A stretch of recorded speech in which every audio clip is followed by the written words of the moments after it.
Hai, Assalamualaikum semua. Hari ini cikgu akan mengajar murid matematik tahun 3. Tajuk apa kita akan belajar hari ini? Hari ini kita akan belajar perkaitan dalam masa. Okey, untuk perkaitan dalam masa ni kita akan belajar dua perkara, iaitu yang pertama minit dengan saat dan yang kedua jam dengan minit. Untuk hari ini, cikgu akan menerangkan tentang minit dengan saat dahulu.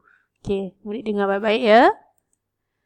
Okey, kita imbas kembali tentang jam. Okey, ini ialah muka jam.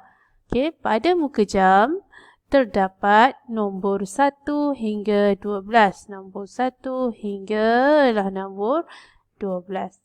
Pada muka jam juga, kita ada jarum jam ataupun jarum pendek ni dikenali sebagai jarum jam yang menunjukkan jam pada waktu tersebut.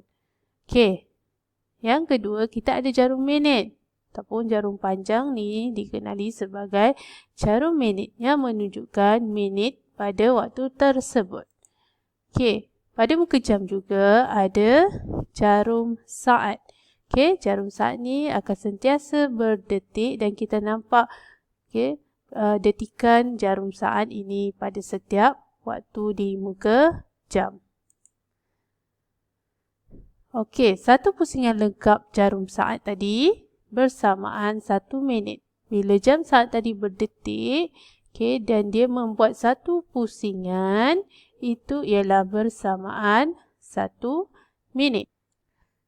Jadi, setiap kali jarum saat itu berdetik, dia akan membuat satu pusingan lengkap. Dan bila habis satu pusingan lengkap ini, maka jarum minit ni akan bergerak satu senggatan.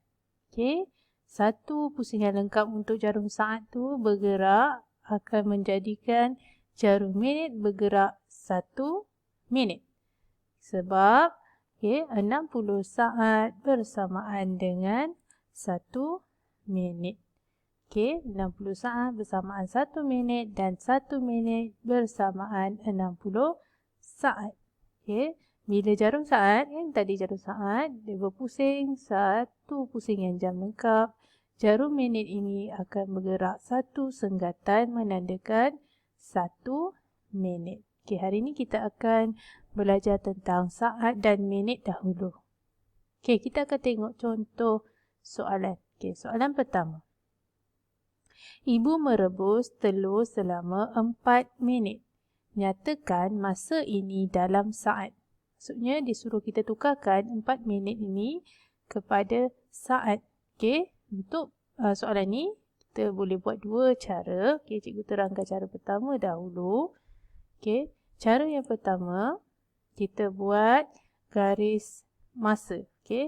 Ni garis nombor ataupun untuk soalan ni kita buat garis masa.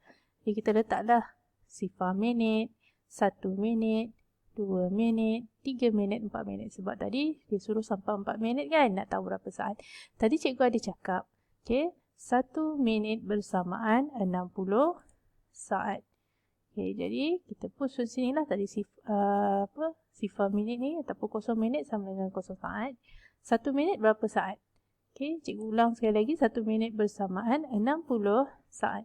Jadi kalau 2 minit, jadi kita kena tambahkan 60 saat lagi. 60 saat tambah 60 saat, kita akan dapat 120 saat. Untuk dapatkan 3 minit, kita kena tambahkan lagi 120 saat dengan 60 saat.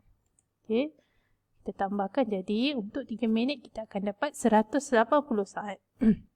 Untuk dapatkan 4 minit, kita tambah lagi 60 saat. Jadinya kita dapat 240 saat. Sekarang kita dah hampir menjawab kepada soalan ini. 4 minit bersamaan 240 saat. Bila jawab soalan, bolehlah kita isikan pada ruang jawapan 4 minit bersamaan 240 saat. Ini untuk cara yang pertama. Untuk cara yang kedua, kita boleh gunakan 4 minit bersamaan berapa kan? Macam mana kita nak dapatkan 4 minit ni? Kita boleh guna operasi darab 4 minit darab dengan 60 saat. Kenapa kita darab 60 saat? Sebab 1 minit bersamaan 60 saat. Sekarang ni kita nak cari 4 minit. Okey, jadi 4 darab 60 saat. Kemudian kita buat bentuk lazim untuk mendapatkan jawapan. Kita susun 60 saat darab 4. Okey. Kita buat garis jawapan. Sifar darab 4 ialah sifar. 6 darab 4 ialah 24. Jadi kita akan dapat 60 saat darab 4 ialah 240 saat. Jawapannya sama. Jalan kerja yang berlainan. Okey, pilih mana yang mudah. Jadi ibu merebus telur selama 240 saat. Ataupun 4 minit. Okey. Siap soalan 1. Kita pergi soalan nombor 2. Soalan nombor 2, 300 saat berapa minit? Tadi ditanya minit tukar kepada saat. Sekarang ni disuruh kita tukarkan saat kepada minit. Jadi kita boleh buat bentuk jadual juga. Okey. Dalam jadual tu kita letakkan siap-siap. Okey, tadi cikgu ni sebagai ingatan kita lah. 60 saat bersamaan 1 minit. Kita dah dapat tadi 60 saat, kita tahu 1 minit. Sekarang ditanya 300 saat. Kalau 300 saat berapa minit? Jadi itu sebab cikgu buatkan bentuk jadual supaya murid lebih nampak dan faham.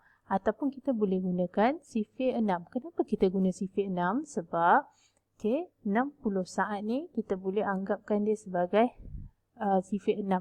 Jadi ini ibaratnya 1 darab 60. 1 darab 60 kita akan dapat 60. Tambah sifar je kat belakang. 2 darab 60 kita akan dapat 120 sebab kita tambah sifar kat belakang. 3 darab 6 kita akan dapat 180. Tambah sifar. 4 darab 60 kita akan dapat 240. Kita boleh gunakan sifir 6. Okey. Untuk dapatkan 300 saat tadi, kita tahu susunannya untuk dapatkan saat, 1 minit 60 saat. Kalau 2 minit, kita tengok. Kalau 2 minit 120 saat. Tadi kita gunakan sifir. Kalau 3 minit, 3 minit 180 saat. Dan hampir dah. Kita cuba lagi. Kalau 4 minit 240 saat kat sini. Seterusnya selepas tu kita dapat 300 saat. Kat sini 5 minit darab 3 darab 60 kita akan dapat 300 saat. Sekarang ni kita dah susun dah dapat 300 saat. Tapi kita boleh tambahkan 60 tambah 60 jadi 120. 120 tambah 60 akan dapat 180. 180 tambah 60 akan dapat 240. 240 tambah 60 akan dapat 300. Lepas kita susun saat ni dan kita akan dapat 300 di sini untuk menjawab kepada soalan kita tadi. Kita letaklah minit pada bawahnya. 60 saat bersamaan 1 minit. 120 saat bersamaan 2 minit. 180 saat bersamaan 3 minit. 240 saat kita akan dapat 4 minit. Dan 300 saat berapa minit kelas? 300 saat bersamaan 5 minit. Jadi kita dapatlah jawapan di sini 300 saat bersamaan 5 minit. Okey. Ini kalau nak buat bentuk jadual memudahkan untuk kita dapatkan jawapan.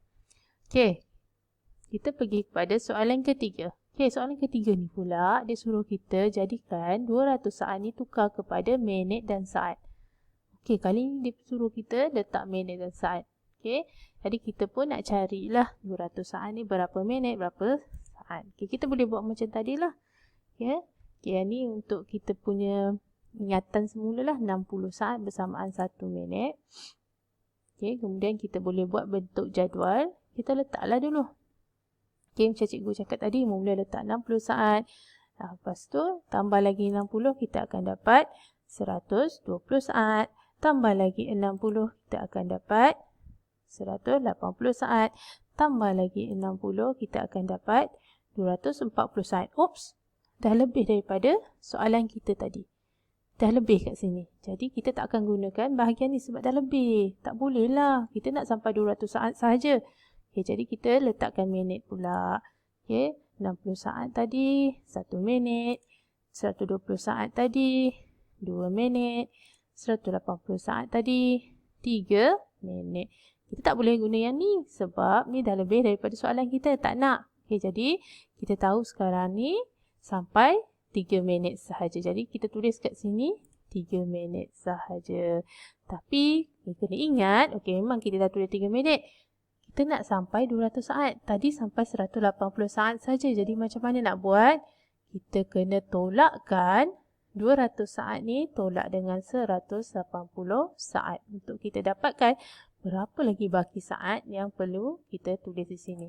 Okay, kita tolakkan 200 saat yang ni. Tolakkan dengan 180. Kita akan dapat bakinya 20 saat. Jadi 20 saat ni ialah jawapan di atas sini. Okay. 200 saat bersamaan 3 minit 20 saat. Sebab ada baki ni, kita tak boleh jadikan dia kepada minit. Kita bawa baki ni kepada saat di sini. Okay, semua faham? Okay, kalau ada soalan, boleh tanya pada cikgu. Okay, selepas ni cikgu akan bagi latihan sebagai pengukuhan. Okay, kita jumpa selepas ni. Bye.